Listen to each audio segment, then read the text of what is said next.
Assalamualaikum warahmatullahi wabarakatuh. Waalaikumsalam warahmatullahi wabarakatuh. Innal hamdalillah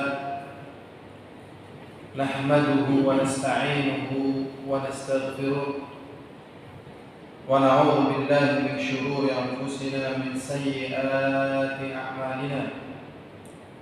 May yahdihillahu fala mudilla lahu wa may yudlil fala hadiya lahu. أشهد أن لا إله إلا الله وحده لا شريك له وأشهد أن محمدا عبده ورسوله اللهم صل وسلم على محمد وعلى آله وأصحابه ومن تبعهم بإحسان إلى يوم الدين وبعد. Kemarin saya nggak hadir, memang ada acara syekh gitu ya. Syekhnya pamitan jam 5. Cuman qadarullah pas hari itu juga bersamaan dengan kondisi kaki saya sakit. Ini jadi pas lagi ada orang pesen akikoh, kaki saya sakit, lagi jadi panitia kedatangan syekh. Mau berangkat ke sini kondisi sudah tidak memungkinkan. Tapi alhamdulillah sih berjalan lancar. Cuman yang di sini ya nggak bisa hadir karena sakit. Pas ngabarinnya sudah terlambat ke Pak Sengadi, sudah terlambat. Alhamdulillah, alhamdulillah kita bisa bertemu. Memang kalau kita membahas agama itu banyak sekali poinnya, tetapi karena secara umum kita bukan dalam artian santri atau talabul ilmi, sehingga kita tetap menyampaikan mana yang paling dibutuhkan dan tetap kita kombinasikan. Jadi kalau kita lihat kebutuhan yang ada di majelis taklim sini tentang masalah fikih itu penting. Cuman pembahasan fikih itu butuh telaten, sehingga tetap kita padukan ya. Dan saya sudah ada bukunya ini. Di buku fikih ini, buku fikih yang sangat ringkas. Ini hadiah dari Masjid Nabawi untuk para khatib dan dai. Jadi waktu itu saya menemui takmir Masjid Nabawi di lantai 3. Jadi Masjid Nabawi itu bagi orang yang tidak tahu itu seakan-akan ya lantai 1, lantai 2. Kantornya di mana? Nggak tahu, padahal di situ ada kantornya itu. Kantornya itu yang di menara-menara itu ternyata isinya kantor. Naik lantai 1, lantai 2, lantai 3. Ya, di situ ada kantornya, ada yang ngurusin. Jadi ya pengaturannya sangat ya rapi. Dan waktu itu saya kenapa ke kantor itu? Karena saya kepengen ketemu sama Syekh ya, Profesor Dr. Abdul Muhsin Al-Abbad Al-Badr, tokoh sepuh Masjid Nabawi dan tokoh sepuh juga Universitas Islam Madinah. Ya, jadi saya harus melalui protokoler, naik ke lantai atas, kemudian kita ngobrol. Tujuannya pengen ketemu sama Syekh Abdul Muhsin Al-Abbad Al-Badr. Ada sama pihak kantor, diteleponkan ke cucu beliau, diteleponkan, akhirnya teleponnya dan nyambung ke cucu beliau, kemudian telepon si takmir di sana itu dikasihkan ke saya. Jadi kita ngobrol, saya bilang pengen ketemu sama Syekh, bisa nggak? Bisa, tapi syaratnya antum harus sholat asar di rumah beliau. Jadi rumah beliau di perumahan ada musola kecil, jadi saya harus sholat asarnya di sana.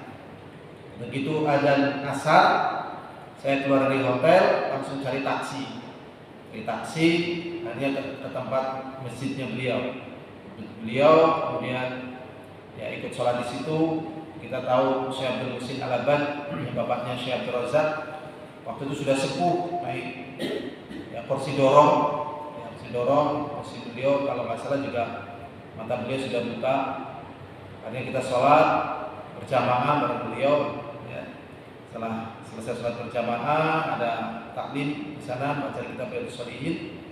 Kemudian kita ngejar Syekh dan kemudian terjadi dialog ya berupa pertanyaan, ada 5 pertanyaan. Ya, waktu kita di takmir Masjid Nabawi tadi, di antara hadiah yang diberikan diantaranya kitab ini, ya kitab Mukhtasar Fikih Al-Islami. Jadi menyangkut masalah fikih dan tauhid serta akidah, cuman singkat sekali. Ini kitab segini tapi ini sudah melingkupi sekian banyak kitab, memang disederhanakan.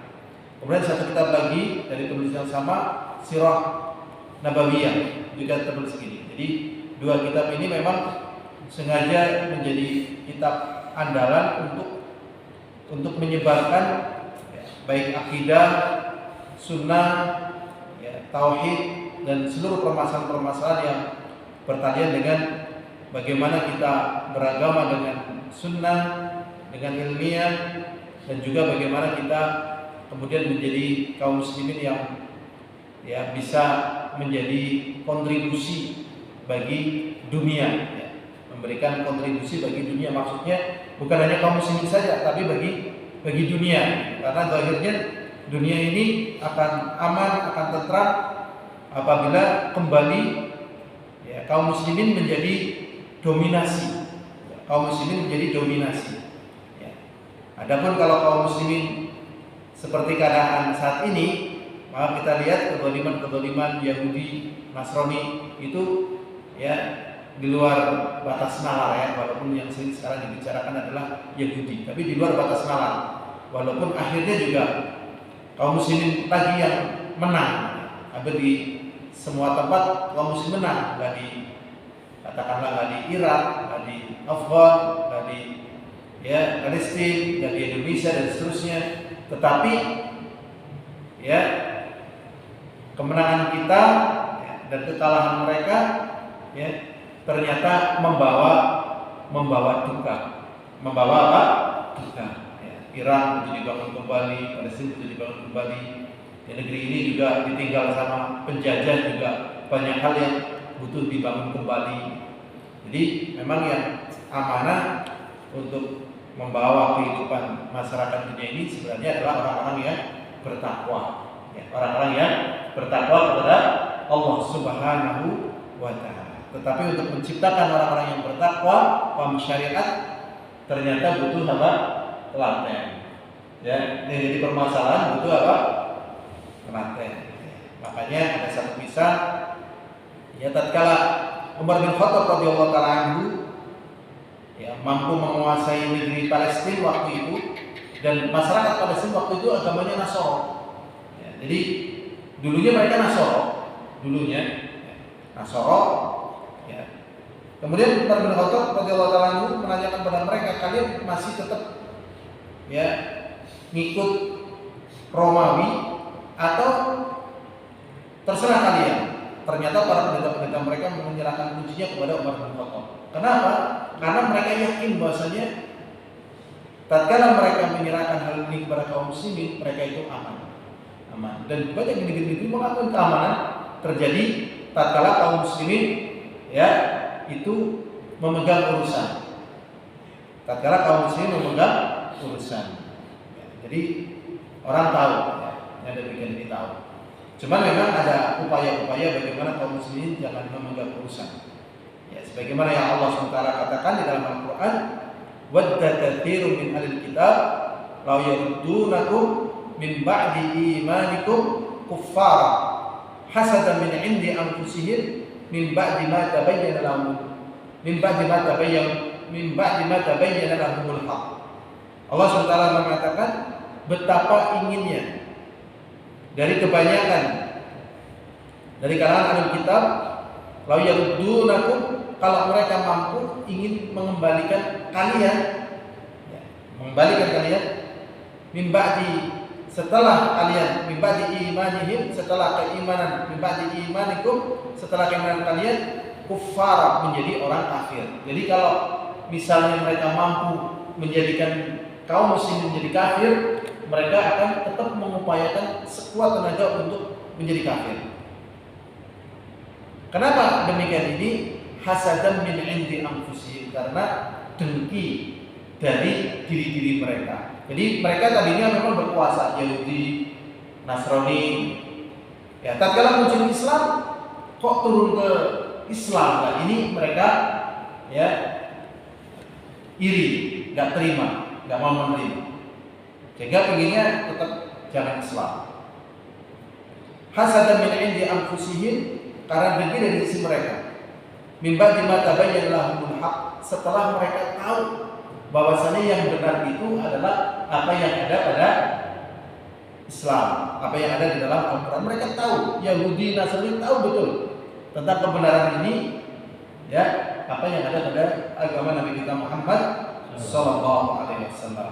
Jadi pembelajaran seperti ini sangat menguatkan, ya, sangat menguatkan jiwa, ya, dan terbukti di banyak tempat teknologi ini tidak bisa berfungsi dengan maksimal tanpa kekuatan jiwa yang kuat.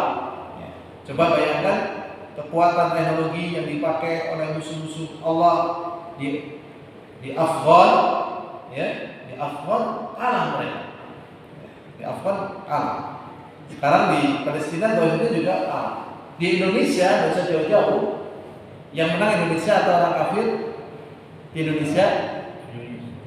Tatkala Indonesia melawan Belanda, Indonesia, ya. Padahal kalau kita lihat persenjataan mereka dengan kita tetap tidak imbang. Inilah hal-hal yang terasa remeh, tetapi itu merupakan kekuatan, yaitu iman, takwa, kesabaran, ketabahan, berharap pahala, dan ini bisa diraih dengan ngaji. Ini bisa diraih dengan apa? Ngaji. Tanpa ngaji, mentalnya akan lemah. Tanpa ngaji, mentalnya akan lemah. Dengan ngaji, mentalnya akan kuat. Kenapa dengan ngaji mentalnya akan kuat? Yakin betul. Karena diajari kita mengenal Allah Subhanahu wa Ta'ala. Ya. Kita diajari mengenal Allah Subhanahu wa Ta'ala. Seperti di dalam surat Al-Baqarah. Allahu la ilaha illa huwal hayyul qayyum, la ta'khudhuhu sinatun wa la nawm, lahu ma fis samawati wa ma fil ard, man dzal ladzi yashfa'u 'indahu illa bi idzni. Dan seterusnya. Di sini Allah SWT mengatakan Allah la ilaha illa huwal hayyul qayyum. Allah yang tidak ada sesembahan yang benar kecuali Dia, tidak ada pencipta yang hak, tidak ada yang mengadakan yang hak, tidak ada yang menciptakan, mengatur, menghidupkan, memberikan rezeki kecuali Dia. Allah la ilaha illa huwa, tidak ada ilah yang hak kecuali Dia, Allah SWT. Kemudian Allah SWT mengatakan Al-Hayyu, zat yang maha hidup. Allah SWT adalah zat yang maha hidup, dan hidupnya Allah SWT tidak terpengaruh dengan hidupnya yang lain. Hidupnya Allah adalah hidup kesempurnaan. Hidupnya Allah adalah hidup yang menjadikan sebab yang lainnya hidup. Jadi tatkala Allah Subhanahu wa Ta'ala berkehendak semuanya mati, maka semuanya mati. Dan tatkala Allah berkehendak yang mati ini hidup, maka hidup lagi. Ya. Makanya Allah SWT mengatakan nanti di akhir hari kiamat, kullu man 'alaiha fan. Semuanya yang ada di muka bumi ini, yang ada di langit, semuanya binasa. Semuanya hancur. Ila wajhi rabbika dzul jalali wal ikram, yang tetap adalah wajah Rabbmu yang memiliki keagungan dan kemuliaan. Jadi Allah adalah zat yang maha hidup. Yang hidupnya Allah ini, ya, adalah kehidupan yang sempurna. Sehingga kalau Allah Subhanahu wa Ta'ala mau menolong, maka tidak ada yang bisa melawannya. Tatkala Allah SWT mau membinasakan, maka tidak ada yang bisa menahannya. Lah, orang yang beriman diajari seperti ini, sehingga mereka memiliki jiwa yang sangat kuat. Dan ternyata jiwa yang sangat kuat ini pun berdasarkan apa yang Allah SWT sebutkan di dalam hadits qudsi. Di dalam hadits qudsi. Jadi Allah Subhanahu wa Ta'ala mengatakan, "Anna 'inda dhanni 'abdi bi wa ana ma'ahu idza dzaqarani." Wa idza dzakarani fi nafsi wa idza dzakarani fi nafsihi dzakartuhu fi nafsi wa idza dzakarani fi mala'in dzakartuhu fi mala'in khairan minhum. Allah SWT mengatakan, aku ini menurut persangkaan hamba-Ku. Ya, aku ini menurut persangkaan hamba-Ku. Sedangkan orang-orang beriman yakin pasti menang. Yakin pasti menang. Apabila jalannya sudah benar, langkahnya sudah benar, itu yakin pasti menang. Karena memang di dalam Al-Quran sudah diberitakan dengan kemenangan. Dan orang beriman pun yakin kekalahan mereka itu karena maksiat. Karena maksiat. Ya. Bagaimana mungkin Allah akan menolong orang-orang beriman kalau orang-orang beriman juga sama dengan musuh-musuhnya orang beriman, orang-orang yang beriman. Bagaimana mungkin Allah akan menolong orang-orang beriman apabila orang-orang yang beriman itu amalannya sama dengan musuh-musuhnya orang beriman. Sedikit pun pahami kan? Kalau misalnya musuh-musuhnya orang beriman maksiat, itu muslimin maksiat. Kalau misalnya musuhnya orang beriman tidak ibadah, orang beriman juga tidak beribadah, bagaimana ditolong? Sementara persenjataan mereka itu lebih canggih dari zaman dulu.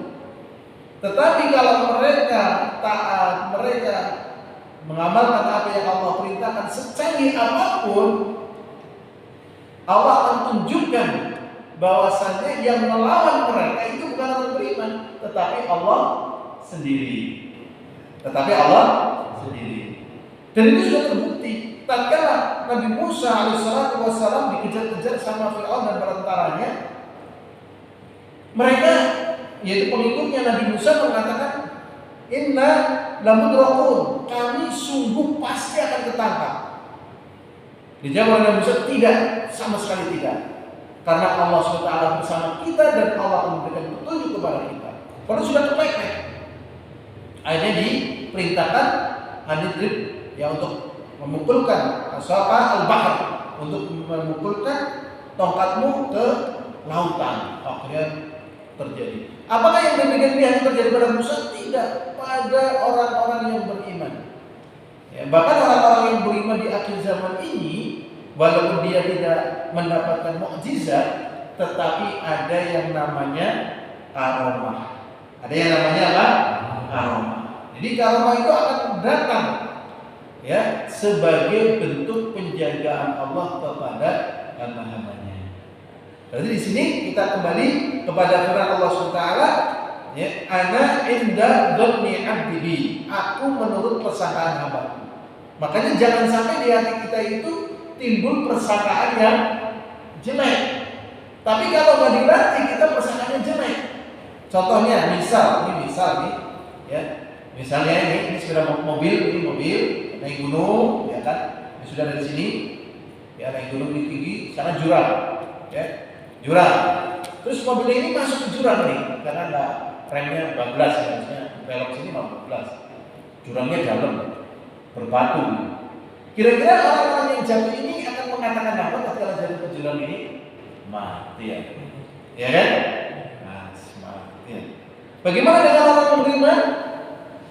Orang beriman harus husnudzan kepada Allah. Karena Allah mengatakan, "Anna inda dhanni 'abdi bi." Aku menurut persangkaan hamba-Ku. Ya. Coba bayangkan Nabi Allah Ibrahim alaihissalam itu lebih tinggi lagi dan jatuhnya bukan ke jurang tapi ke api. Nyatanya selamat atau tidak selamat? Selamat. Ya, yang tenggelam di lautan itu bukan hanya tenggelam, dimakan ikan hiu. Tapi Nabi Yunus selamat atau selamat? Selamat. Jadi husnudzan kepada Allah. Ya, makanya terkadang ya orang yang lagi dapat tantangan, dia harus pergi sementara badannya mungkin kurang sehat. Ternyata hujannya lebat. Kalau dia nggak berangkat, urusannya nggak selesai. Kalau berangkat harus berhadapan dengan hujan lebat. Terkadang dia husnudzan kepada Allah, ini uji coba kekuatan badan saya. Pasti Allah akan tahu. Selesai melewati hujan, bukannya sakit, malah tambah sehat. Maka di sini pentingnya husnudzan dalam keadaan genting, dalam keadaan susah, dalam keadaan payah. Ini yang menjadi kekuatan orang beriman. Maka Allah SWT tadi mengatakan, Anna inda dhanni 'abdi bi. Aku menurut persangkaan hambaku kepadaku. Wa anna ma'ahu idza dzakarni, dan aku bersamanya tatkala dia ingat aku. Maksudnya, aku ingat, ya, bersamanya tatkala dia ingat aku, maksudnya tatkala dalam keadaan susah. Jadi maksudnya Allah SWT ingat berarti dalam keadaan susah. Ya, kalau dalam keadaan hamba tidak susah, hamba sering merasa tidak butuh Allah, ya kan? Tapi kalau lagi susah, sekarat misalnya, dia butuh Allah enggak? Lagi sekarat. Orang sekarat itu secara umum takut. Ya. Kita belum pernah mengalami sekarat ya. Tapi bayangan kita secara normal, orang sekarat itu takut atau berani secara umum? Takut. Secara umum takut. Karena memang otaknya masih berjalan. Ya, kalau menurut penelitian, manusia itu di penggal lehernya, itu matanya masih bisa lihat, perasaannya masih walaupun kepala sama leher udah bisa. Itu sekitar mungkin ya 1 menit masih bisa ngomong, masih bisa apa gitu. Itu terbukti dari mereka-mereka yang tereksekusi mati, kepalanya gitu ya, matanya masih melotot marah kepada yang mengeksekusi. Sehingga ditampar kayak gini, dia masih kasih. Ya. Ini dari penelitian. Tetapi ada kisah nyata, bukan dari penelitian, ini nyata. Sa'id bin Jubair radhiyallahu ta'ala anhu waktu itu dihukum penggal. Sa'id bin Jubair radhiyallahu ta'ala anhu dihukum penggal oleh Hajjaj bin Yusuf. Tatkala dipenggal jelung kayak gini, kepalanya lepas. Udah lepas ya. Ternyata kepalanya Sa'id bin Jubair radhiyallahu ta'ala anhu mengatakan, ya ayyatuhan nafsul mutmainnah, irji'i ila rabbiki radiyatan mardiyah, fadkhuli fi ibadi wadkhuli jannati. Ini nyata. Ya. Tatkala dipenggal malah begitu, wahai jiwa yang tenang. Ya ayyatuhan nafsul mutmainnah, irji'i ila rabbiki, kembalilah jiwa yang tenang tadi kepada Tuhanmu. Radiyatan mardiyah, dengan keridhaan dan ridha Allah. Fadkhuli fi ibadi, masuklah kamu menjadi golongan hambaku, wadkhuli jannati, baru meninggal. Makanya kalau orang sekarang kan matanya ikutin begini. Nah, dan yang aneh bagi saya aneh, tapi ya saya belum lihat dengan mata kepala gitu ya. Walaupun saya ingin lihat dengan mata kepala. Orang-orang yang diberitakan mati syahid ya dalam pertempuran, banyak yang tersenyum. Gila apa betul? Menata miran ini ngomong sing berjuang terus meninggal dunia, tatkala jadi kafani ternyata wajahnya tersenyum. Pak Sunali menata miran Pak Sunali. Ya. Tapi saya belum lihat dengan mata kepala. Dan itu tersenyum. Dan itu nyata dan orang menyaksikan gitu. Tersenyum. Masya Allah. Berarti pengaruh itu. Ini kalau manusia beberapa waktu. Tapi kalau ular bisa sampai 4 jam. Ular dari potong badannya dengan kepalanya, dia masih bisa hidup selama 4 jam. Ya, ada yang lebih lama lagi. Ada bebek itu kuat sampai 1 pekan tanpa kepala. Bahkan ayam ada yang kuat sampai 1 bulan tanpa kepala. Masya Allah. Ya, jadi ya Allah. Berarti kalau kita ambil simpulan, tatkala kita lagi sekarat, secara umum tetap takut atau berani ya nanti secara umum takut. Takutnya pertama, kita akan memasuki satu kehidupan ya di mana tidak ada yang menemani kita. Ada nggak yang menemani kita nanti? Sejam aja, wahai istriku yang sangat mencintai itu. Aku ingin kau bersama 1 jam saja dalam kubur. Mau apa enggak? 1 jam di dalam kubur loh. Setelah semuanya pergi, mau apa tidak? Tidak. 1, ya masuki alam baru ini. Yang kedua yang ditinggal ada masih terngiang, yang kecil, belum ini, belum itu, ya Allah tanggungan begini. Lah di saat itulah Allah Subhanahu wa ta'ala ingat hambanya, dihibur, wis ora usah wedi. Maksudnya kamu menghadapi urusan depan itu jangan takut. Wis ora usah sedih, maksudnya terhadap perkara yang di belakang. Ya, wala takhafu wala tahzanu, jangan kamu takut dan jangan sedih. Ini bentuk tatkala dia ingat Allah, maka Allah SWT akan ingat kepadanya. Ya, wa idza dzakartuhu fi nafsihi dzakartu fi nafsi, dan apabila dia ingat diriku pada dirinya, maka aku ingat dia pada diriku. Ini menunjukkan ada sifat nafas bagi Allah. Allah sendiri yang mengatakan sesuai dengan keagungan dan kemuliaan Allah dan berbeda dengan makhluk.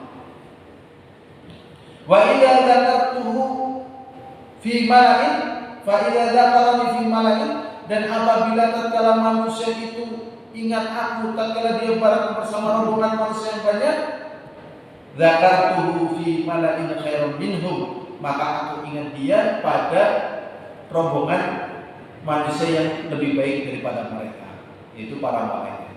Nah, ini hal-hal yang demikian ini ya satu bagian yang memang penting kita ingatkan, tetapi ya ada pembahasan fikih juga menjadi bagian yang perlu kita membekali diri ya. Dan sebenarnya malam ini saya ingin membaca ya masalah sholat. Ada babak sebelumnya, tapi kita lewati langsung sholat saja. Ya, bahasan fikih juga banyak, tapi kita pilih sholat. Secara umum, insya Allah semuanya sudah paham tentang sholat, insya Allah. Di sini ilahadul azali wa azakumullah, fikhu ahkamis sholat, fikih hukum-hukum tentang sholat. Fikih hukum-hukum tentang sholat. Sholat kata penulis ya, di sini Syekh Ibrahim Muhammad bin Ibrahim bin Abdullah At-Tuwaijiri. Beliau mengatakan sholat itu adalah ibadatun dzatu aqwal wal af'al maksusah. Sholat adalah ibadah kepada Allah yang terkandung di dalamnya ucapan, perbuatan secara khusus, yang dibuka dengan takbir dan diakhiri dengan taslim. Nah, ini definisi sholat secara syariat. Tapi kalau secara bahasa, sholat artinya doa. Ya, ada orang mengatakan saya sudah sholat, padahal dia belum takbir, belum ruku dan sebagainya, dan belum pernah nampak masjid. Dia bilang saya sudah sholat. Nah, kamu sholatnya di mana? Ya di mana saja. Loh, kamu nggak bisa dikatakan sudah sholat kalau kamu nggak nampak gerakan takbir dan sebagainya. Iya, sekarang sholat artinya apa coba? Doa. Dan saya sudah doa, berarti saya sudah sholat. Nah, bagaimana kita menjawab orang-orang yang demikian ini? Maka cara menjawab orang-orang yang demikian ini, hakikat itu ada dua. Hakikat itu ada apa? Dua. Pertama, hakikat syar'iyyah. Yang kedua, hakikat lughawiyah. Hakikat itu ada berapa? Dua, syar'iyyah dan lughawiyah. Kalau hakikat secara lughawiyah, sholat itu doa. Tetapi kalau secara syar'i bukan hanya sekedar doa, ada gerakannya, ada ininya, ada itunya. Jadi kalau kamu belum melakukan amalan-amalan seperti itu, secara syar'i kamu belum sholat. Sedangkan hakikat lughawiyah dengan hakikat syar'iyah apabila berbenturan tentunya lebih didahulukan hakikat syar'iyah. Lebih didahulukan hakikat syar'iyah. Karena yang dimaksudkan sholat di sini adalah secara syar'i, secara agama. Sholat ini hukumnya wajib bagi setiap muslim dan muslimah. Jadi wajib nih. Ya. Mahma kanat al-ahwal, bagaimanapun keadaannya. Ini yang sering disinggung, kalau nggak sakit biasanya sholat. Kalau nggak sakit, ya, ini bagi yang biasa sholat. Kalau nggak sakit biasanya apa? Sholat. Tapi pas sakit biasanya lupa sholat. Coba di rumah sakit itu banyak yang nggak sholat. Makanya rumah sakit itu butuh ada tim khusus. Ya, kebanyakan sih memang sudah ada. Itu yang menangani para pasien untuk sholat. datangi, ayo sholat. Nih, jadi bagaimanapun keadaannya, ya. Jadi harus sholat. Lagi, ya perkara yang sering ditinggalkan sholat biasanya tatkala safar. Tatkala apa? Safar. Coba kalau kita pergi ke Jakarta, Surabaya, waktu subuh, itu coba yang sholat berapa di kendaraan, di kereta, di bis, itu jarang. Padahal tetap harus dikerjakan. Bagaimana keadaannya? Ya, fi halil amni wal khauf, baik dalam keadaan aman ataupun takut itu misalnya lagi perang. Lagi perang, sholat tetap harus dikerjakan. Namanya sholat apa? Khauf.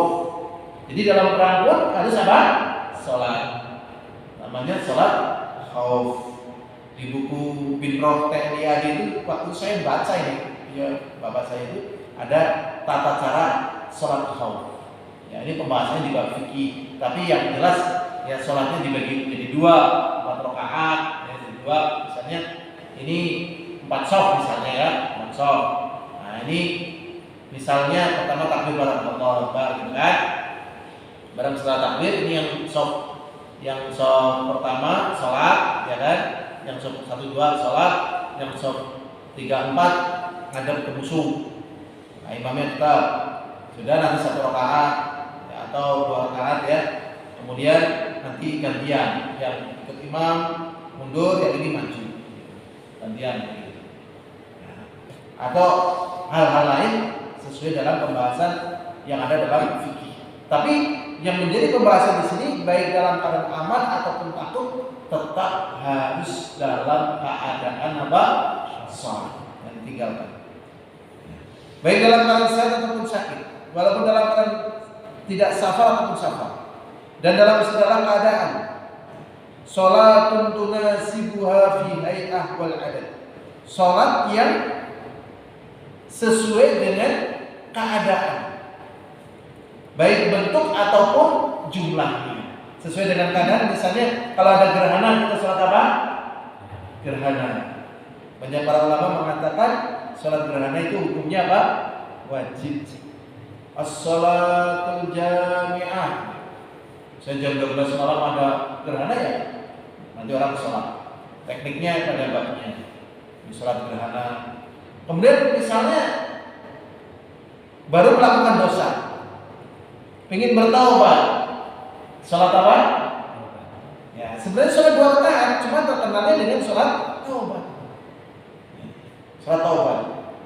Sebenarnya sholat 2 rakaat, cuman akhirnya dikenal dengan sholat taubat. Kalau masuk masjid, misalnya tahiyatul masjid, atau baru wudu, syukur wudu, atau pas lagi kita ada hajat ini, ada kebutuhan mendesak ini, maka kita sholat apa?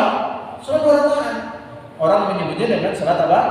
Hajat. Terus ya sholat. Dan ada hal yang kadang kaum muslimin lupa. Ya, jadi memang sholat itu luar biasa.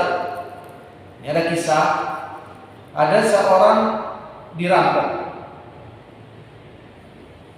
Nah, rampoknya mengatakan, kamu kalau nggak ngasihkan hartamu tak bunuh. Kalau ngasihkan hartamu juga tak bunuh pokoknya. Ya sudah, kalau kamu memang maunya begitu, mau bunuh saya, mau bunuh saya, mau silakan. Cuman aku minta izin sebelum kamu bunuh aku minta izinkan aku sholat 2 rakaat. Nah ini sholat 2 rakaat dan mohon kepada Allah. Tiba-tiba datang seseorang naik kuda dan membawa pedang dan bergerak cepat memenggal orang yang mau membunuhnya. Setelah itu kuda hilang. Dari mana itu? Nah ini kekuatan apa? Doa, tapi terkandung di dalam sholat. Ben samping lamai kan sedikit nama derek para hadirin. Ben samping lamai nama derek lalat deh. Nah, ini jadi misal. Ya. Kan biasanya istrinya mau melahirkan. Biasanya kalau istri mau melahirkan suaminya kan bingung. Umumnya loh. Umumnya bingung. Nah, ada penelitian mengatakan seorang suami yang baik tatkala istrinya melahirkan, dia menunggu istri melahirkan, suami yang baik ya, menurut penelitian itu minimal menghabiskan rokok 4 pes gitu. Jadi bangga banget, saya paniknya ini. Mondar mandir panik. Masya Allah. Bener nama salah ini. Salah ya. Terus saya kebeli ini ngerokok lawan ini nunggu istrinya mau melahirkan atau bapaknya lagi operasi misalnya atau lagi kondisi genting, harusnya apa? Sholat Pak, namun tempat sholat itu di Pak, namun saya mau sholat di mana? Di tempat sholat doa kepada Allah. Jadi bukan malah apa? Masya Allah. Biasanya nek nonton tiang keseripahan, nggih. Seripahan kan lek-lekan nggih. Lek-lekan sambil ngobrol, ada apa? Kalau bikin sholat doa kepada Allah, minta ampunan, semuanya dan sebagainya ya Allah. Nah ini penting ya, jadi kekuatan ini. Ya, makanya di sini sholat dalam keadaan bentuk jumlah bilangan sesuai keadaan yang sedang dihadapi. Ya kemarin kemarau panjang, qadarullah masyafal kita belum terbiasa sholat apa namanya? Hujan istisqa. Ada yang istisqa, tapi kita qadarullah berapa kali enggak istisqa. Beginilah hadirin azza wa jalla diriwayatkan dari Abdullah bin Abbas, semoga Allah meridhoinya, sesungguhnya Nabi Muhammad SAW mengutus Mu'adz radhiyallahu anhu ke Yaman. Ini dalil yang dipakai. Rasulullah SAW mengatakan ud'uhum ila syahadati alla ilaha illallah. Kamu akan berdakwah kepada ahlul kitab.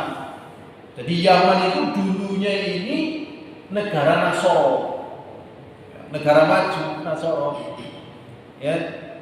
Nah ini dulu, ya.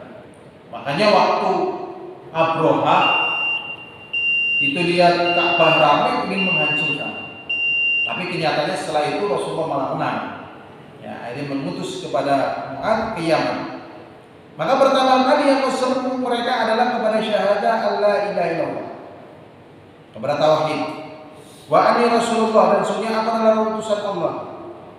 Kalau mereka sudah taat untuk bersyahadah dan mengaku sebagai Rasulullah, maka ya ajarkanlah kepada mereka anallaha qad iftarada alaihim, sesungguhnya Allah telah memfardukan kepada mereka khamsa shalawatin, salat 5 waktu fi kulli yaumin wa lailah, di setiap malam dan siang.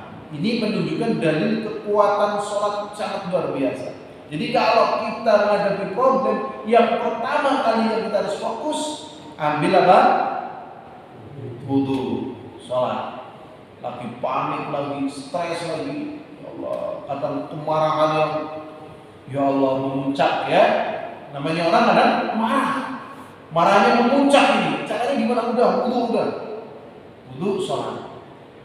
Atau sebaliknya, bukan marah, syahwatnya lagi muncak, ya, syahwatnya lagi muncak, istri nggak ada, orang nggak ada, ya kan?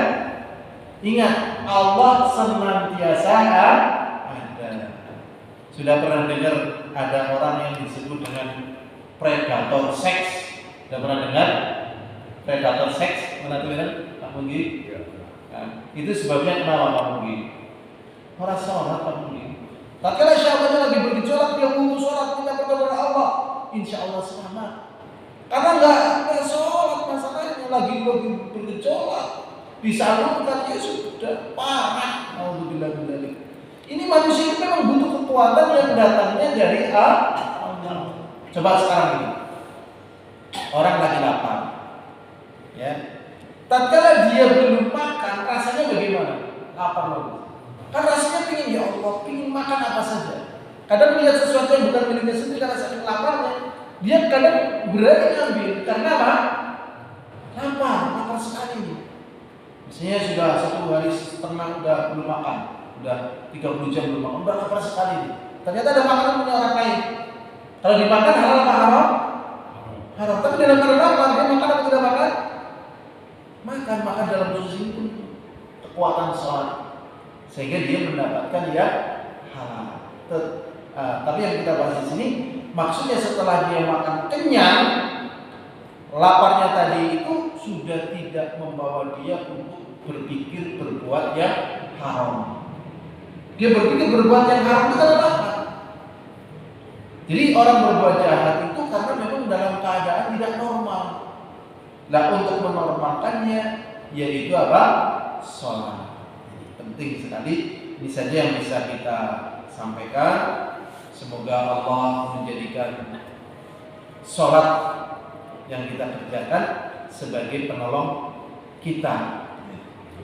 Jadi penolong kita. Karena Allah SWT mengatakan wasta'inu bis-sabri was-shalah, dan jadikanlah penolong sabar dan sholat. Ini sholat sebagai mukadimah pembahasan fikih kita. Ini saja, semoga ada manfaatnya. Bagi ada kekurangan nanti dari diri saya sendiri. Walhamdulillahirabbil alamin. Assalamualaikum warahmatullahi wabarakatuh. Waalaikumsalam warahmatullahi wabarakatuh.